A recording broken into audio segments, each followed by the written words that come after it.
क्या आप इमेजिन कर सकते हैं कि मेडिकल साइंस ऐसा कारनामा कर लेगा कि इंसान की ज़िंदगी बचाने के लिए उसे सूअर का दिल लगा दिया जाए।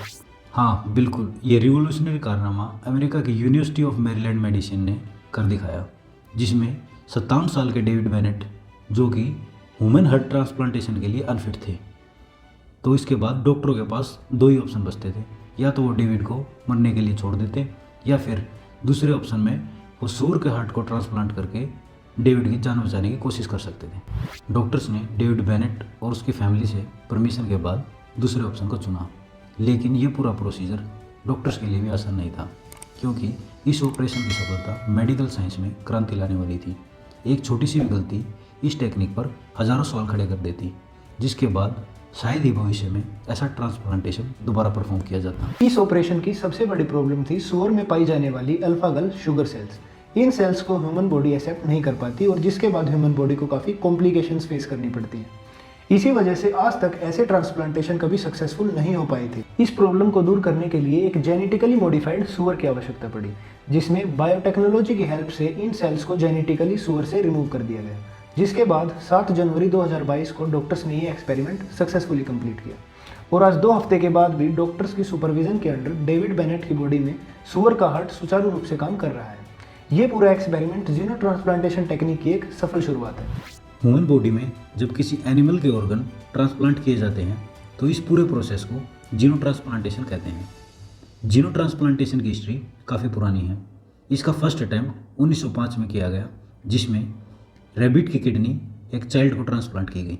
1963 में भी जीनो ट्रांसप्लांटेशन के कई अनसक्सेसफुल अटेम्प्ट्स देखे गए, जहां चिंपैंजी की किडनी को ह्यूमन ट्रांसप्लांट किया गया था।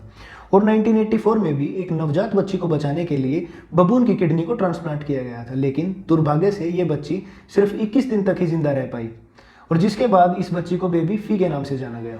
इंडिया में भी इस मेडिकल टेक्निक को सन 1997 में डॉक्टर धनीराम बारवा द्वारा एक टर्मिनल पेशेंट पर परफॉर्म किया गया, जिसके 7 दिन बाद उस पेशेंट की मृत्यु हो गई।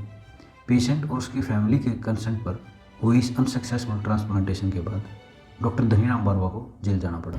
जीनो ट्रांसप्लांटेशन की टेक्निक इतना ज़्यादा पोटेंशियल रखती है कि इस टेक्निक से हम उन लाखों करोड़ों लोगों की जान बचा सकते हैं जिनकी जान ऑर्गन शॉर्टेज की वजह से जाती है।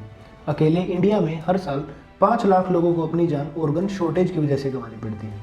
अवेयरनेस प्रोग्राम और कैंपेन चलाने के बावजूद इंडिया में 10 लाख लोगों पर एक ऑर्गन डोनर भी नहीं मिल पाता है, जिसके बाद हालात कुछ ऐसे हैं कि जहां 2 लाख लोगों को किडनी ट्रांसप्लांटेशन की ज़रूरत है, वहां मुश्किल से 6000 लोगों को ही किडनी मिल पाती है। तो इन सभी प्रॉब्लम्स का सॉल्यूशन जीनो ट्रांसप्लांटेशन ही बचता है, लेकिन इस टेक्निक का भी एथिक्स, मोरल वैल्यूज़ और एनिमल क्रुएल्टी के नाम पर विरोध किया जा रहा है।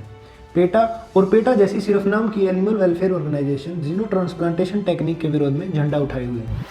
पेटा का मानना है कि एनिमल्स कोई स्पेयर पार्ट नहीं है जिसका यूज़ ह्यूमन वेलफेयर के लिए किया जा सके। तो पेटा और पेटा जैसी सभी ऑर्गेनाइजेशन को हमारा जवाब है कि किसी मनुष्य की जान बचाने के लिए एनिमल्स के ऑर्गन का यूज़ करना एनिमल एक्सप्लॉयटेशन है। तो ये ऑर्गेनाइजेशन उस समय कहाँ चली जाती है जब पूरी दुनिया की सबसे शांतिप्रिय कौम, सो कॉल्ड शांतिप्रिय कौम, अपने विशेष त्यौहार के लिए लाखों करोड़ों पशुओं की बलि दे देती है। अगर जीनो ट्रांसप्लांटेशन एथिक्स और मोरल वैल्यूज़ के विरुद्ध है, तो स्वाद के लिए हर रोज़ लाखों करोड़ों जानवरों को खाना कहाँ तक सही है? इस एक्सपेरिमेंट को आप किस नज़रिए से देखते हैं, हमें कमेंट बॉक्स में ज़रूर बताएं।